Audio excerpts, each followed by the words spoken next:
morning, good afternoon, or good evening, depending on what time it is that you are watching this.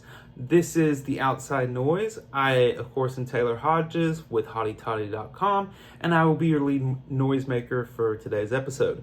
It's less than 24 hours after the Super Bowl. Monday morning, there's a lot of stuff that's going to be going on this week with men's and women's basketball, softball, golf, rifle, and also you got the start of the Ole Miss baseball season on Friday. So lots to talk about. Plus, there's that little small injunction hearing that's taking place on Thursday. So plenty to talk about, plenty to make some noise about, and yeah. So let's just get into it. Okay, so since it just happened, let's talk a little bit about the Super Bowl. We have three new Rebels with Super Bowl rings. You have linebackers Jared Ivey, Chris Paul Jr., and AJ Finley. And none of them actually played in the game. I don't even think any of them were technically on the active roster for the game. Paul and Finley were mostly practice squad players, reserves, and Jared Ivey was frequently listed as he was inactive for most of the season. He did play in 2 games. If my memory serves me correctly, he didn't record any tackles or anything this season or any stats, but he did play in 2 games. However, and just because I've seen some posts about this, everybody knows that winning a championship in any sport requires more than just 1 or 2 players or a coach. It's a top to bottom organizational thing. You got to have the support staff helping out with the players, and the coaches with their analysts and assistants, and then the ownership trying to give everybody what they need to be successful, at least in pro sports. Colleges, I guess it would be the university president or maybe athletic director or whatever mega booster is a part of that school university program. But yeah, so being Super Bowl champions isn't diminished for any of these Rebels just based simply because they didn't play. They had an active role throughout the season. You don't stay on an NFL roster, whether it's the active roster, or practice squad, reserve squad, whatever you want to call it. You don't stay on an NFL team unless you're contributing in some shape, form, or fashion. But I do want to just say one little thing about the actual Super Bowl, and it reinforces my belief that it's good, it's nice, and it's important to have a good offense, but defense wins championships. We saw it last night with how disruptive the defensive line for the Seahawks were. And that's kind of the theme that I've just kind of noticed throughout, 35, 36 some odd years of watching football, pro football, college football, high school football, all different levels. And that's the one consistent thing, is that the championship teams usually have a very dominant defensive line. Like I said, you saw it last week with the Seahawks. You saw it in last year's Super Bowl with the Eagles. You saw it when the Buccaneers beat the Chiefs with Tom Brady as the Buccaneers quarterback, and that defensive line disrupted Patrick Mahomes, threw him off rhythm, couldn't really do what they wanted to do. And you can even go back even further, but just off the top of my head, I'm thinking 2007 New York Giants versus the Patriots. Eli Manning and David Tyree get a lot of credit for that Super Bowl, which is deserved because, that's a weird catch to make. But that defensive line really was, maybe dominant is not the right word. They were very disruptive of Tom Brady and Randy Moss and what was on track to be the greatest NFL team of all time. And let's see if I can think of any more of examples. Oh, I forget what year was it? The year the Broncos beat the Patriots. The Broncos beat the Panthers in the Super Bowl. If you remember back to then, that was the year that Cam Newton was MVP. I think the Panthers went 15-1, something like that. Had one of the best offenses of that season.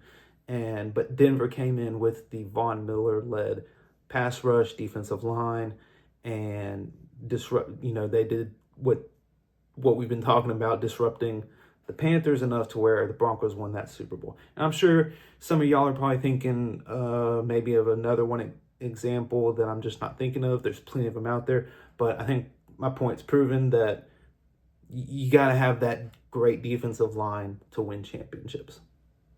Okay, so topic number 2 for today is going to be about college basketball. Obviously, Ole Miss men and women's basketball. The Ole Miss men's team, both teams are actually going to be playing 2 games over the next 7 days. The men's team has Alabama on Wednesday, and it slipped my mind. Y'all bear with me. Nevada, no, that's baseball. Mississippi State on Saturday. So we'll talk more about that Mississippi State game later down the road. But all I'll really say right now, as far as the men's team goes, is they're close to getting over the hump in a lot of these games, because a lot of these games have been close, or it's been really close until the last couple of minutes and the other team was able to pull away. So the Rebels are getting close to being able to win some of those games, but they are also very, very close to the point where it's either you learn or you don't. And if you don't, the season will end at the SEC tournament in Birmingham. Now, for the women's side, they also have 2 games. They're going to be their first game is going to be against Arkansas this Wednesday, and then on Sunday they'll be playing Kentucky. So that's Arkansas is winless in SEC play, so I'll let you make your deductions on what's going to happen with that game. But Kentucky is ranked. I think they are in the AP poll. Let's just double check since it's right here, because that's what we're going to talk about. They're number 18 in the poll that came out this morning. So that'll be an interesting matchup. And speaking of the poll, Ole Miss was ranked number 13. No, excuse me, they were ranked number 13 last week, and they're ranked number 14 this week. They fell 1 spot as a result of the loss to then number 21 Alabama, who actually didn't move up. They actually fell back further to number 23. Last week, so that was the loss last week. Ole Miss beat Auburn. And beat is just being polite to Auburn, because it was not a very close game. But considering some of the previous polls and what the voters did with those, as far as Ole Miss is concerned, 1 spot drop, okay, that at least seems to make sense and be at least somewhat consistent, until you scroll down or actually scroll up a little bit and see that Duke moved up 6 spots in the poll to number 11. So they jumped over Ole Miss to number 11 as a result of beating then number 6 Louisville by 1 point.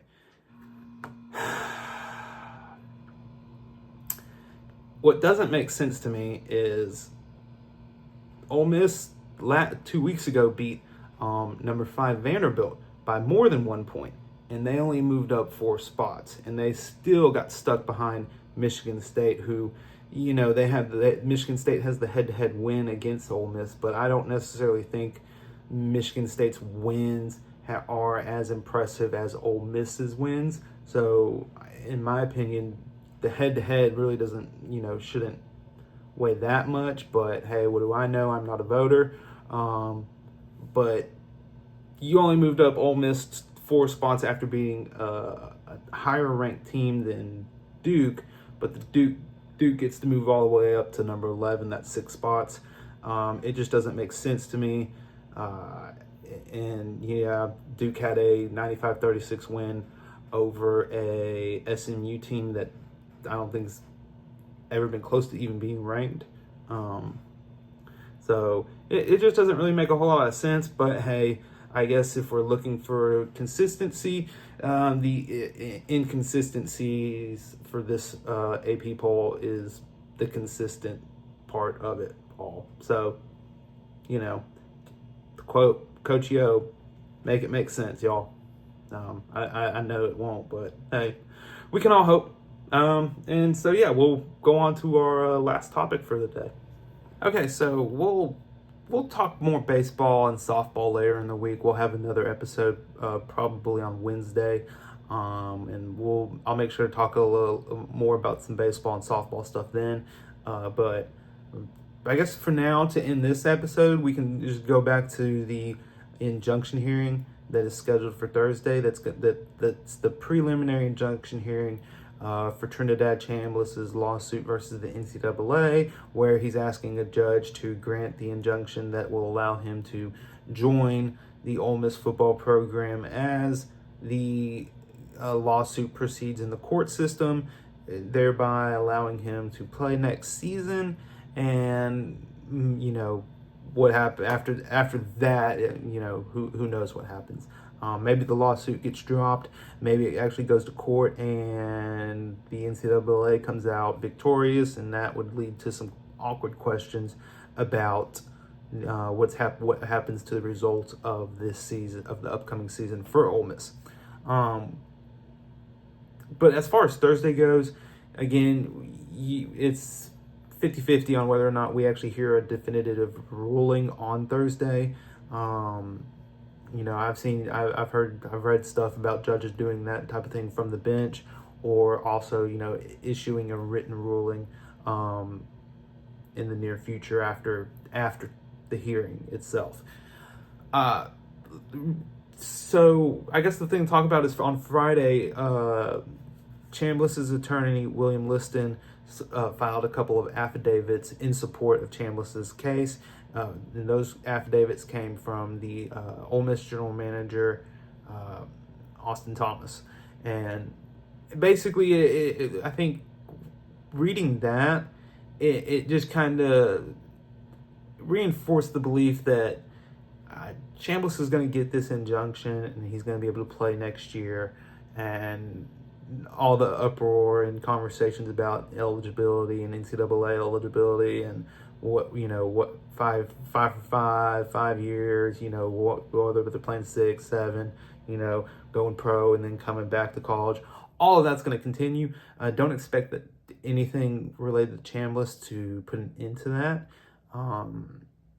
And yeah, so I think we're just kind of waiting right now. It's just, you know, we're waiting for the passage of time to happen, and then we'll know for certain about Trinidad Chambliss availability next season. But yeah, Ole Miss fans, just patience. I know patience isn't a virtue. I've never been able to wait long enough to see if it's true or not too, so I don't blame you. But once Thursday gets here, I think you'll start hearing some really good news until the definitive good news bit comes out. So, all right. So that's going to do it for this episode of The Outside Noise. Again, I'm Taylor Hodges with HottyToddy.com. Man, be sure to, check us out on all our social medias. We're on Facebook, on the site formerly known as Twitter, YouTube, obviously. And we also have the website where we're posting stories throughout the day, news, opinion, analysis, and a few other things. I think one of the stories that we have that hasn't gone public, that just was published right before this, was about how to help assist the Oxford and Lafayette County areas recover from winter storm Fern. So that's something to check out if you're so inclined to. But yeah, other than that, I hope everybody has a happy Monday. Have a good rest of your week. And remember, don't do anything I wouldn't do. So have a good day.